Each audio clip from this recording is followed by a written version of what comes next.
Attention, la vidéo que vous vous apprêtez à visionner contient des piques gratuites à l'encontre de la série Winx Club. Nous tenons donc à rappeler que Redesign n'a pas pour but de comparer ou de dénigrer une œuvre et ou ses fans au profit d'une autre. Personne ne vous juge sur vos goûts car personne n'a à le faire. Comprenez donc que les piques ne sont que l'expression d'une mauvaise foi nostalgique et infantile, et non une attaque envers les créatrices et ou les fans de Winx Club. Merci de votre attention. Tu sais ce qu'elle te dit, la mauvaise foi infantile ?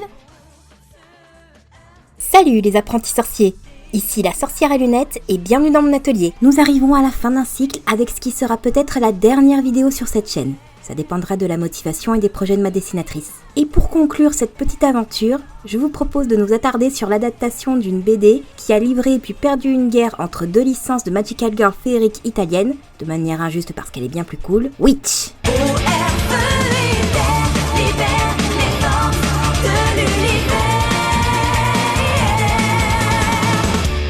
Au commencement, Witch était une série de bandes dessinées italiennes, principalement scénarisée par Elisabetta Gnone, dessinée par Alessandro Barbucci, dont vous trouverez l'insta en description, et colorisée par Barbera Canepa. Et je demande humblement pardon au peuple italien pour ma prononciation aux fraises. La publication a commencé en 2001 dans le magazine Topolino, équivalent italien du journal de Mickey, et finira en 2012 après 139 publications principales et 16 spéciales. En France, la publication commencera en 2001 dans Feu Mini Mag, jusqu'à supplanter Mini elle-même, ce qui amènera le magazine à se renommer Witch Mag en 2002. Après la fin de la série en 2012, le mensuel se renommera Disney Girls et continuera sa publication à ce jour. Les deux premiers cycles des BD seront republiés en format cartonné par les éditions Glénat entre 2011 et 2016. En tout cas, c'est comme ça en France. À l'étranger, c'est un peu différent, mais je préfère pas rentrer dans les détails. La BD sera adaptée en une série d'animation franco-américano-australienne de 52 épisodes, répartis en 2 saisons sous la direction d'Andrew Nichols, Darrell Vickers et Greg Gargoyle des Anges de la Nuit Weissman. La série sera diffusée entre 2004 et 2006 sur ABC Family aux USA et sur Jetix en France. L'histoire est simple, voire peut-être cliché selon mon standard actuel, mais tout aussi efficace. Arrêtez-moi si vous l'avez déjà entendu quelque part. 5 amis découvrent quels sont les élus chargés d'utiliser la magie des éléments pour protéger...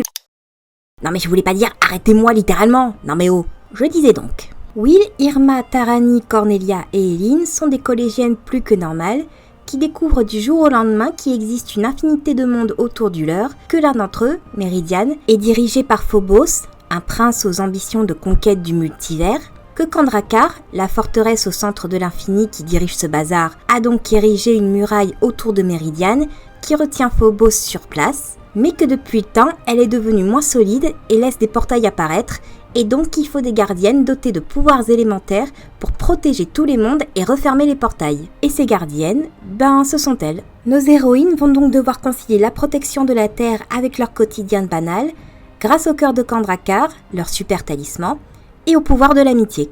Ce qu'on peut retenir de cet historique, c'est déjà que les Italiens savent parfois faire du Disney Fantasy mieux que Disney soi-même, et ensuite que la BD était très populaire à l'époque. En témoignent les 16 publications spéciales, les nombreux produits dérivés qui se vendent aujourd'hui à prix d'or sur les sites de revente, les adaptations en roman par la Bibliothèque Rose, l'adaptation en manga par Haruko Ida, et bien évidemment, vous l'attendiez tous, la fameuse rivalité avec Winx Club, l'autre série italienne de Magical Girls avec une esthétique féerique des années 2000.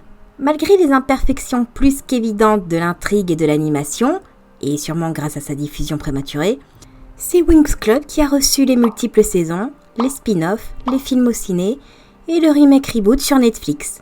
Quoiqu'il paraît que ce dernier est tout pourri, donc on a peut-être échappé au pire.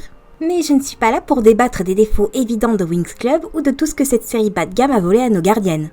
Non, pas du tout.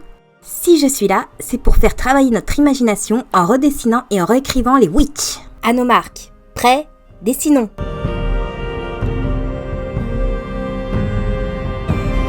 Wilhelmina Vandom, ou Wilma dans la série, Et je préfère qu'on m'appelle Will.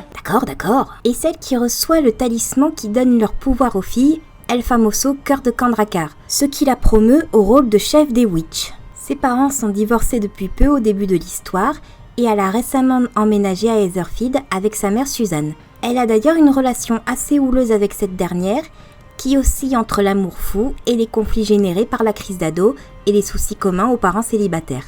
Mais chacune fait de son mieux et elles arrivent toujours à se réconcilier. Au sein des Witch, Will est non seulement la chef, mais également la sportive du groupe. Dans la BD, au cours de l'arc Devenir Witch, qui voit nos héroïnes fonder une espèce d'école pour les enfants magiques d'Etherfield.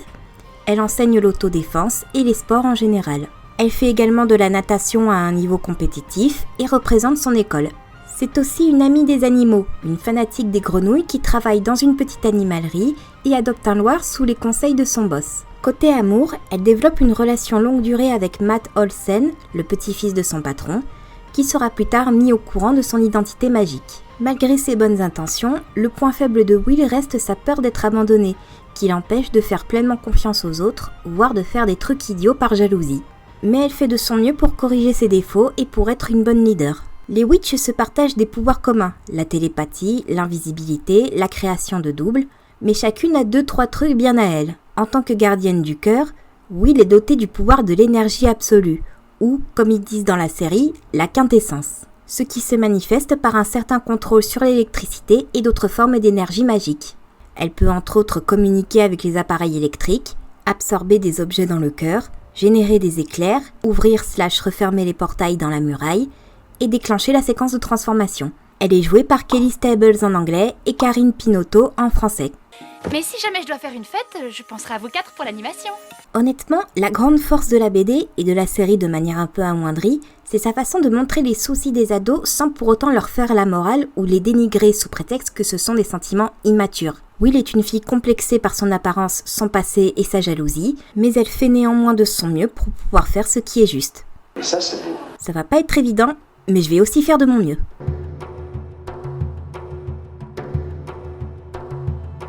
Pour la forme normale de Will, j'ai décidé d'accentuer le style sportif qu'on lui connaît, ce qui implique un sweat à capuche et des grosses baskets bien confortables.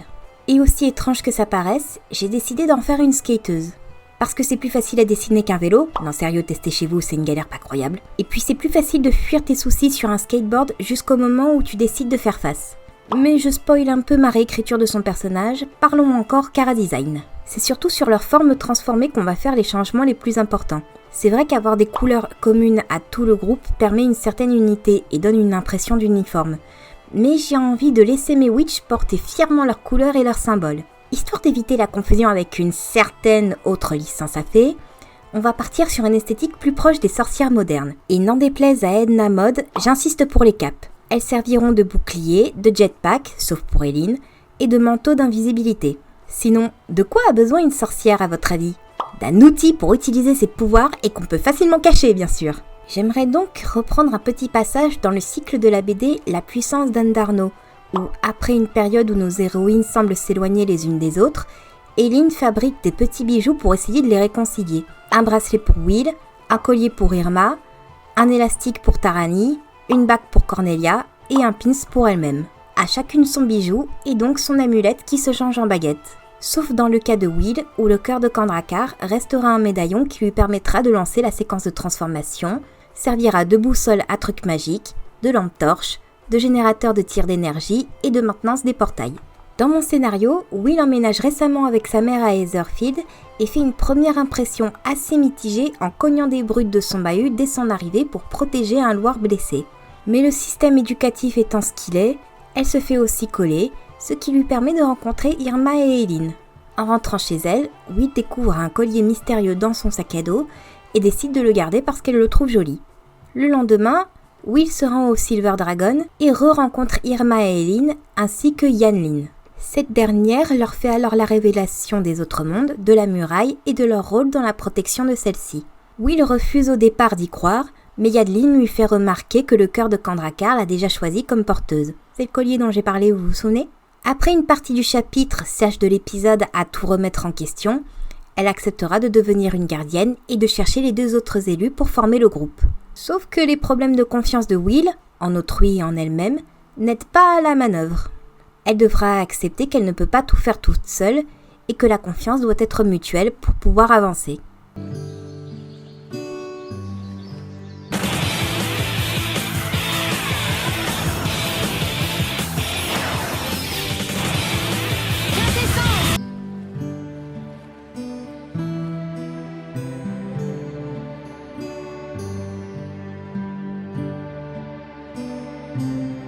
Dotée d'un optimisme et d'une répartie à toute épreuve, Irma Lair est celle qui met le plus l'ambiance parmi les gardiennes de la muraille. Elle vit à Heatherfield depuis toujours avec son père policier, sa belle-mère / mère biologique dans la série, et son frère cadet Christopher.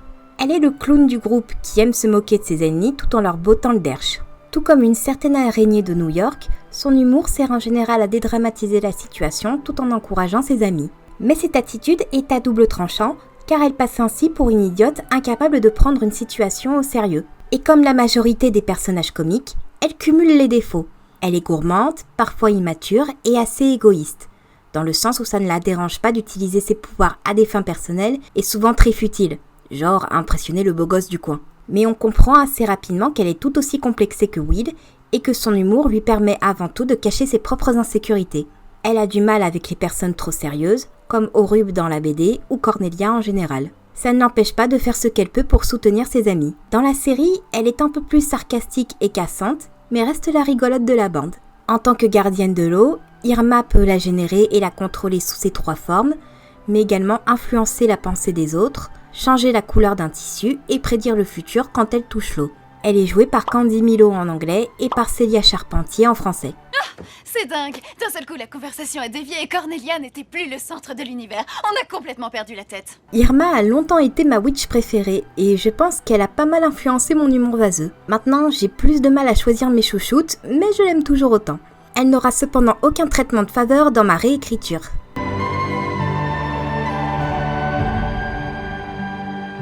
J'ai vu pas mal de designs et de fanart qui représentaient une Irma, disons, bien en chair. Et c'est vrai que c'est un peu triste que la série l'a rendue plus fine qu'elle ne l'était dans la BD. Mais c'est pas non plus une raison pour aller dans l'autre extrême. Alors je pense que je vais essayer de rester sur la direction prise par la BD. Pour ses vêtements, j'ai décidé de partir sur un style assez onduleux pour rappeler l'eau, tout en utilisant des couleurs bien vives pour souligner sa personnalité exubérante jusque dans ses couettes. Comme Will a récupéré le médaillon, j'ai décidé de donner le bracelet à Irma. Pour sa tenue transformée, j'ai décidé de partir sur une robe courte sans manches. J'arrive pas à retrouver mon modèle, donc il va falloir faire confiance à ma mémoire foireuse. Comme dit plus tôt, j'ai décidé de donner aux filles des bijoux qui se transformeraient en baguettes, et j'ai pris le modèle sur celle du manga Chocolat et Vanilla, que je trouve très élégante et bien détaillée. Dans le cas d'Irma, la pointe est supposée représenter une goutte placée au-dessus d'une sphère marquée de son symbole de witch. En termes d'histoire, j'imaginais Irma et Eileen comme des amies d'enfance qui ont pratiquement grandi ensemble et connaissent toutes ou presque l'une de l'autre.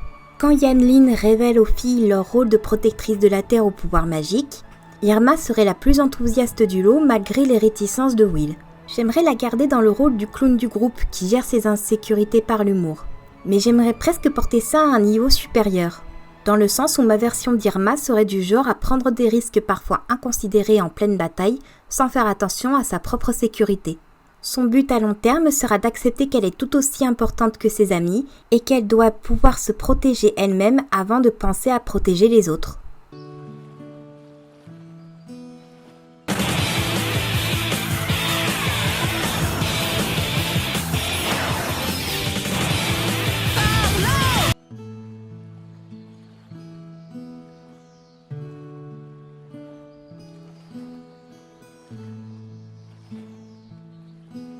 En dépit de son pouvoir censé être le plus puissant après celui de Will, Tahani Cook, ou Tara pour les intimes, brille par sa timidité et sa tendance à avoir peur de tout, qui est un peu exagérée dans la série. Elle a emménagé à Heatherfield plus ou moins récemment avec sa mère juge, son père psychologue et son frère Peter, mais trouvera rapidement sa place dans le groupe. Elle en est d'ailleurs la tête pensante, dans le sens où elle a de bonnes notes à l'école et qu'elle trouve souvent de bonnes idées pour vaincre leurs ennemis. Malgré sa timidité, elle s'énerve très rapidement quand on joue avec ses sentiments ou avec ceux de ses proches, et elle a pas mal pris la confiance depuis qu'elle a obtenu ses pouvoirs. Au cours du cycle Le Royaume d'Arcanta dans la BD, Tarani finira par remettre en question l'influence de Kandrakar sur leur vie et quittera le groupe. Mais comme les morts dans les comics de super-héros, ça durera que 2 ou 3 chapitres, puis elle reviendra compléter la quintette des gardiennes. Comme on peut s'y attendre de la gardienne du feu, elle peut le générer et le contrôler, modifier la température d'un être ou d'un objet, et elle est le centre du lien télépathique qui les unit toutes les 5. Elle est jouée par Kelly Troy en anglais et par Colette Noël en français. La théorie, c'est que si nous savons que nous dormons, alors nous pouvons contrôler nos rêves et nous aider mutuellement. C'est sûrement un peu cliché aujourd'hui, mais à l'époque, c'était plutôt original de donner un pouvoir destructeur à un personnage timide comme Tarani. Faut dire qu'on a tendance à vouloir rester dans une même thématique quand on part sur des pouvoirs élémentaires. Mais perso, je préfère jouer sur les oppositions.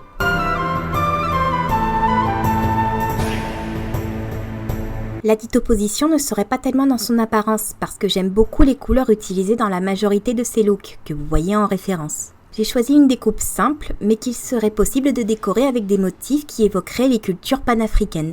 Un détail que j'ai toujours aimé dans les designs de Tarani, c'est sa longue mèche enroulée de perles. Donc j'ai décidé de la reprendre, mais avec une seule perle qui lui servira d'amulette. Et bien évidemment, on garde ses grandes lunettes rondes.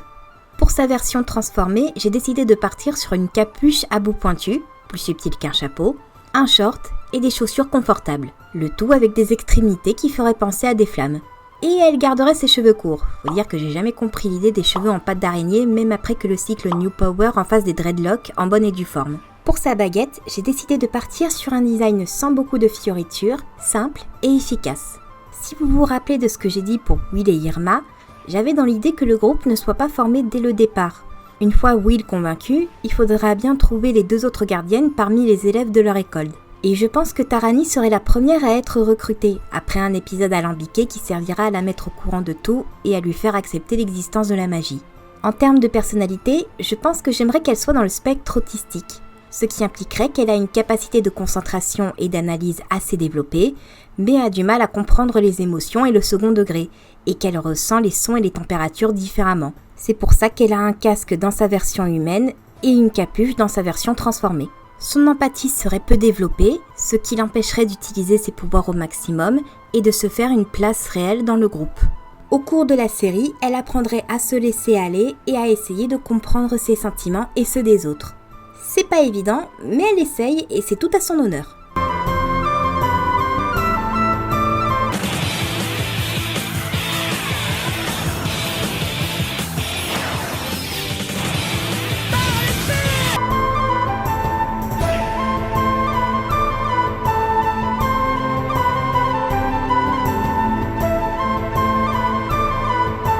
Plus vieille que Will de quelques mois, Cornelia Hale, ou Corny pour les intimes, est l'aînée du groupe.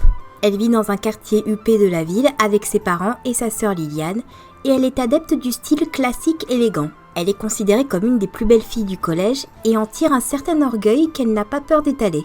D'un caractère aux abords très sérieux et rationnel, elle mettra du temps à accepter que la magie existe et qu'elle en est dotée. De la même manière, elle a du mal à supporter le caractère insouciant d'Irma, avec qui elle se dispute souvent. Mais ça ne dure jamais longtemps et elle se réconcilie à chaque fois. Au point que beaucoup de personnes, dont Greg Weisman himself, invoquent la vérité fausse numéro 2 pour pouvoir shipper ces deux-là en paix. Cornelia mettra également du temps à faire confiance à Will en tant qu'ami et chef du groupe, mais finira par accepter son rôle et ne remettra plus leur hiérarchie en doute. Au fond, c'est une grande romantique qui rêve de son prince charmant et finira par le rencontrer en la personne de Caleb, chef de la rébellion sur Meridian. Mais c'est pas évident d'entretenir une romance interdimensionnelle, donc ils finiront par se séparer et elle préférera aller vers Peter, le grand frère de Tarani. Elle est un peu plus sale gosse dans la série, mais pourra devenir plus cool après un peu de développement de personnage. Par son statut de gardienne de la Terre, Cornelia est capable de contrôler les minéraux et les plantes, de couler les gens dans le sol, elle a un pouvoir de télékinésie particulièrement développé et même un don de guérison dans la BD. Elle est jouée par Christelle Khalil en anglais et par Sybille Tureau en français. Et puis, je suis la seule à ne pas jouer dans un psychodrame. Ouais, cette semaine. Moi qui ai longtemps entretenu une haine immature envers le stéréotype de la fille populaire, Cornelia a longtemps été la seule exception que j'arrivais à apprécier. Maintenant, j'aime notre blondinette pour son côté romantique qui veut se cacher et ses duels de répartie avec Irma. Pourtant, j'aurais envie de modifier 2-3 trucs avec elle.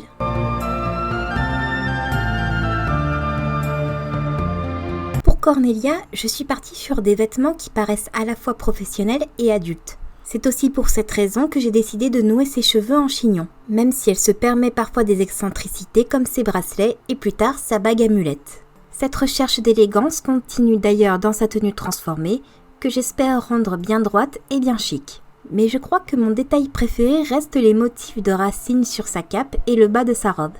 Au départ, j'avais d'ailleurs l'idée de faire en sorte que le bas de sa robe prenne partiellement racine, mais j'ai fini par renoncer parce que je trouve que ça ferait un peu trop exagéré. Et puis, je me suis souvent dit qu'un grain de beauté irait bien à la Cornelia originelle, alors j'en ai profité. Sa baguette aura d'ailleurs le plus de fioritures pour compenser la simplicité apparente de sa robe. Dans ma version du scénario, je pense qu'elle serait la dernière à rejoindre le groupe, environ vers l'équivalent du 4e, 5e épisode. Et encore, son intégration ne se fera pas sans difficulté vu son caractère. En effet, ma Cornelia serait une jeune fille de la classe moyenne sup et fière de l'être, s'il vous plaît, merci. Elle a grandi dans un environnement privilégié qui l'a poussée très tôt à adopter une attitude de princesse hautaine avec tout le monde. Elle est certes une excellente élève qui participe aux clubs et activités extrascolaires nécessaires pour ses études, mais c'est plus pour faire plaisir à son entourage que par réel intérêt. Sauf pour le patin à glace, ça elle kiffe. Son besoin d'attention et de contrôle ne l'aide pas non plus à se faire apprécier quand elle cherche à prendre la place de responsable / chef de projet. En devenant une gardienne, elle prendra conscience de certaines réalités du monde, deviendra plus honnête envers elle-même et apprendra à se lâcher, illustrée par ses longs cheveux détachés sous sa forme transformée.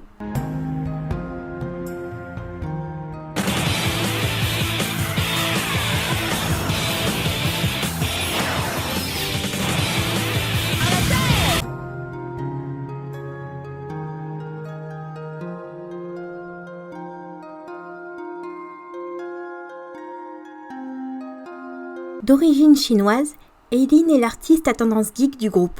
Sa grand-mère paternelle, Yan-Lin, était elle-même une gardienne à son âge, et c'est elle qui confiera le cœur et leur pouvoir aux witch. Puis elle mourra et deviendra une sage de Kandrakar dans la BD, ou restera en vie et deviendra une figure de mentor dans la série. Pour en revenir à Eileen, cette dernière vit avec ses parents dans le restaurant familial, le Silver Dragon, tout en assurant ses études et son rôle de gardienne. Elle est dotée d'une personnalité très rêveuse et distraite, au point d'écrire sur ses mains plutôt que d'investir dans un bloc-notes. Je rappelle que la BD date d'avant l'avènement des téléphones portables comme cerveau de substitution. Malgré, ou peut-être grâce à, son caractère tête en l'air, Eileen est très douée en dessin, en travaux manuels et en couture, au point de fabriquer elle-même la majorité de sa garde-robe. C'est aussi une fan de SF qui rêve de rencontrer un alien et affiche sans complexe son excentricité. C'est généralement la plus optimiste et enfantine après Irma, au point que tout le monde s'inquiète quand elle ne sourit pas. Hypersensible à l'ambiance dans le groupe, elle fait toujours de son mieux pour s'assurer que tout le monde va bien. Elle est la gardienne de l'air et, à ce titre, elle est capable de diriger les vents, de déclencher des bourrasques violentes, de créer des bulles d'air pour respirer sous l'eau, de sculpter des nuages, de ressentir les vibrations sonores dans l'air, de bouger des objets d'un souffle de vent, de lire le passé d'un objet, de détecter des mensonges, et elle a des rêves prémonitoires. Dans la BD, elle était la seule à pouvoir voler, mais la série l'a juste rendue plus à l'aise que les autres. Elle est jouée par Lisa Del Mundo en anglais et Laura Perlin en français. On dit canon, pas boulet, grand-mère. Et attends, tu l'as pas encore vue dans cette tenue gothique? Même si elle n'était pas ma chouchoute, Eileen était celle à laquelle je m'identifiais le plus parmi les witches, en tant que dessinatrice facilement distraite. Je lui attribue donc indirectement la création de cette chaîne et de tout ce qui en découle. En tout cas, j'ai envie de partir sur une direction un poil différente avec notre petite artiste.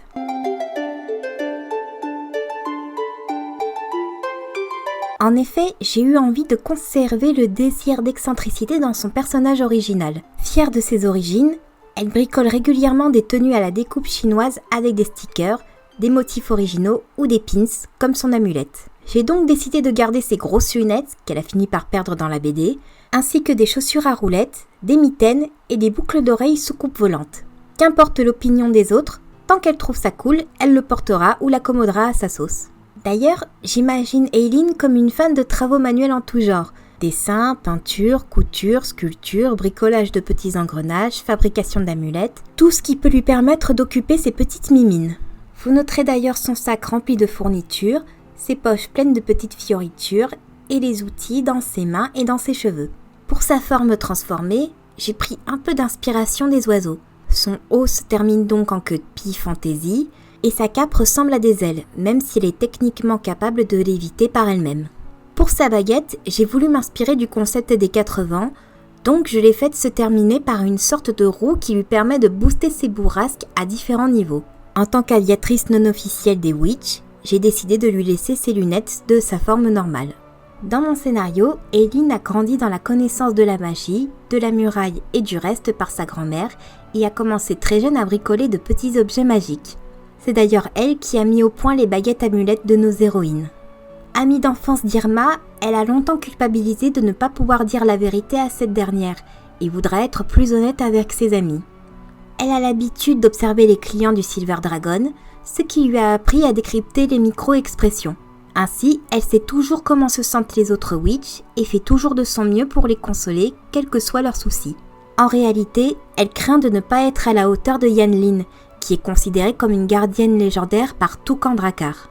Au fil de la série, elle acceptera qu'elle n'est pas et n'a pas à être comme sa grand-mère pour protéger le monde tant qu'elle donne son maximum dans ce qu'elle fait.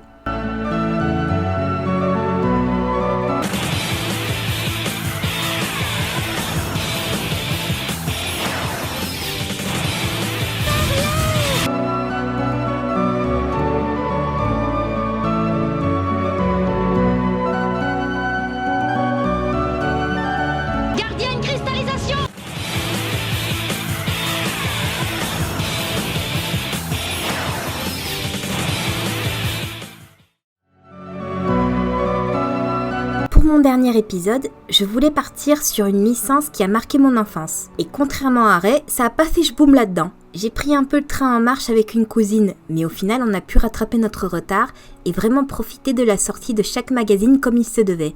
Et ça m'énerve d'autant plus qu'on a perdu tous nos numéros au cours de nos déménagements respectifs et que j'ai jamais réussi à mettre la main sur les rééditions Gleneye.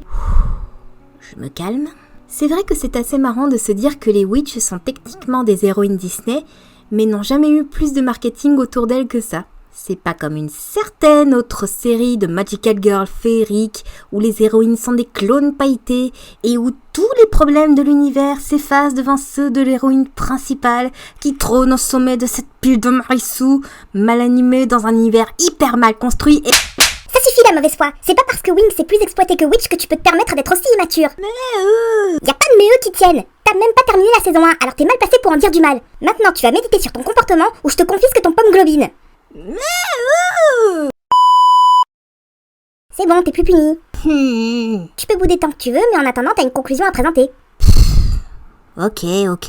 Malgré toute la mauvaise foi dont je suis capable, je dois être honnête et admettre que la série n'a pas exactement le même niveau d'exigence et de bienveillance que la BD. J'aime beaucoup la façon dont elle gère certains aspects de la narration, mais elle échoue sur pas mal d'autres points. Et puis c'est vrai que la BD avait des arcs qui se répétaient, traînaient en longueur ou étaient résolus trop rapidement. Mais je le répète, la grande force de cette licence, c'est qu'elle ne juge pas les sentiments de nos héroïnes. Elle reconnaît qu'à leur âge, c'est normal d'être à fleur de peau, de ne pas savoir comment gérer, et de prendre de mauvaises décisions sous le coup de l'émotion, même avec les meilleures intentions du monde en tête. C'est un truc qu'on voit pas souvent dans les fictions avec des héros pré-ados/ados. Et je pense que c'est parce que leurs autoristes voient cette période de la vie soit embellie par la nostalgie, soit avec condescendance, en ne reconnaissant jamais les erreurs qu'elles ont commises au même âge.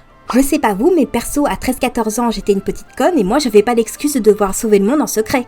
Je suis désolée, ça a l'air d'être un super boulot, mais j'ai que 13 ans. Donc pour chaque sacrifice soi-disant héroïque, je ferais sûrement des tonnes d'erreurs stupides à côté. Si je vous remplaçais, le multivers ne survivrait pas bien longtemps. Mais c'est pas parce qu'à cet âge on est constamment sur les nerfs que nos sentiments n'en sont pas moins réels et sincères. Les bons comme les mauvais. On blesse les autres sans le vouloir, les autres nous blessent sans le vouloir, et on commet toutes les erreurs possibles et imaginables. Pour grandir, il faut accepter cette réalité tout en tirant les leçons adéquates de nos erreurs. Et dans un sens, renier et dénigrer ses erreurs revient à renier et dénigrer l'adulte qu'on devient. Je crois qu'il est essentiel de tenter de faire preuve de bienveillance envers l'ado qu'on a été pour pouvoir véritablement prendre soin de la personne qu'on est aujourd'hui. En tout cas, c'est ce que j'ai retenu de Witch. Et peut-être que je vais trop loin dans mon délire, mais au moins c'est un délire qui me fait aimer ce que je fais. Cette vidéo est à présent terminée, j'espère qu'elle vous aura plu. Si c'est le cas, n'hésitez pas à liker, partager ou à suggérer des idées de personnages à redesigner dans les commentaires. Ça nous inspirera peut-être une saison 2. J'en profite pour annoncer que ma dessinatrice se lance dans les commissions de dessin pour les particuliers, donc ne vous priez pas pour passer commande. Tous les détails sont sur nos réseaux sociaux. Merci à vous tous pour cette aventure qui fut brève mais intense. Je continuerai à faire de mon mieux pour garder la tête haute. Je vous laisse rejoindre la sortie de l'atelier Et rappelez-vous d'éviter de déranger le dragon en partant.